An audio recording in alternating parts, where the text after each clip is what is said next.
Karang pagbasa atong lungog ang propeta Jeremias. Si Jeremias morawon apan matanon apan gisugo siya sa Dios nga siya may propeta kung pamapa niya musulti siya kanto sa mga hari ang pagsaway apan siya kaisog busa ang Ginoo may hatag siya kaisog. So walay propeta nga talawan kanato tulo ka kanabang butang nga gihatag kanato ato nadawat panahon sa bunyag ang pagkahari ang pagkalagad ang pagkapari ang mga pagampuon nga kinabuhi ang mabalaan o ang pagkapropeta sa tulo ang pinakalasod nga buhaton ang pagkapropeta kay kung propeta ka kamao ka musaway sa dili maayo supak sa ebanghelyo imong sawayon nga kung propeta ka may kamantala sa kabuton sa Dios ang may balita mo appreciate ka mo dai ka sa may mga butang sa mga tao so kung naray mga injustice sa palibot imo na ang sawayon una ang propeta sa Old Testament kasagari mga propeta ipamatay sa mga hari tungod kay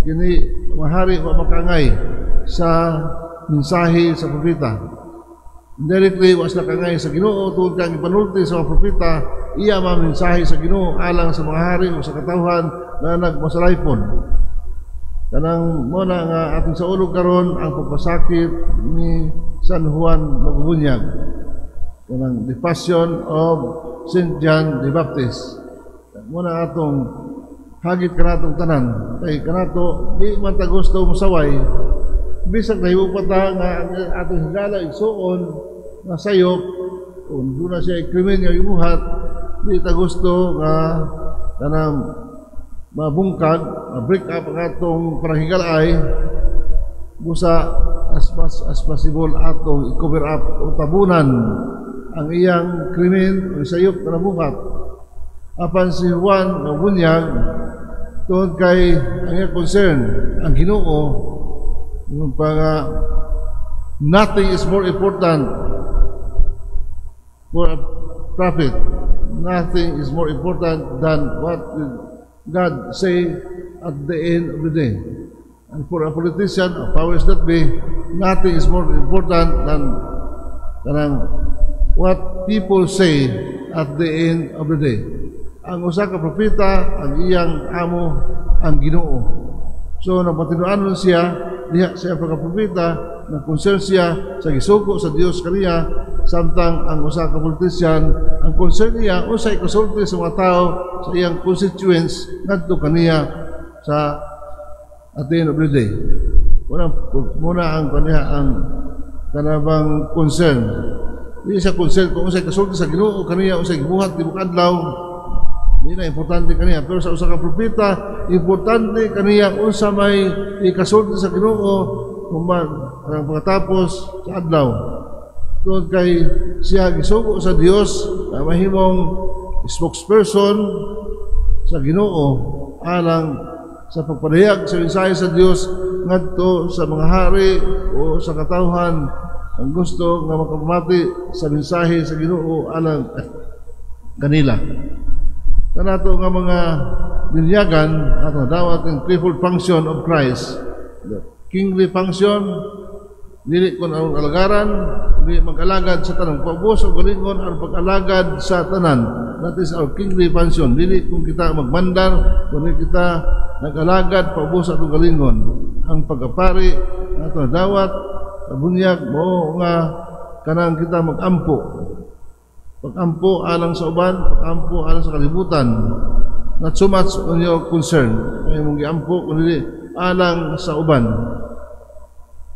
ang pagkapropeta muna pinakalisod muna kung kanta ang entrance song Hari anong lungsod Hari anong lungsod wa may propeta diha ano man lisod lisod ang kinabuhi mapuy-an ang atong pagkapropeta we don't want to break our friendship with people hindi ta gusto nga mamatay tagdali kadaghay mga propeta nagimamatay kato lamang ang mga pari dito sa Agusan I was born in Agusan del Sur one of the towns of Agusan del Sur na ang dito kanang dunay mga illegal logging. Unya yan nabangga kay mga powers that be man. Unya siya yaw-yaw sa pulpito, may babag siya sa truck, di makalusot ang mga logs. So what will happen? What happened to him after few days? Pusil siya. Nag-motorcycle siya pingon sa baryo at magmisa. On the way to the barrio chapel, he was shot to death. Was murdered. Tungod kay wala na lain, propeta man siya. Ang iyang papel nga propeta, iyang kampanan. Muna nga mahadlok ang mga preachers pagsaway. Mahadlok ang mga pari diha sa pagsaway kaya ma-open niya ang mga gamahanan sa katilingban nga dunay interest. Muna nga as much as possible we want to open people. That's why we have to massage the message. Masahiyon ang mensahe sa Ginoo aron ang tao di masuko. Dili na propeta nga trabaho. Kaya Ginoo naghatag kaisog kang Jeremias aron siya magpaisugon sa pagsulti sa pagsangyaw. Hagit ka natong tanan asa ang atong pagkapropeta.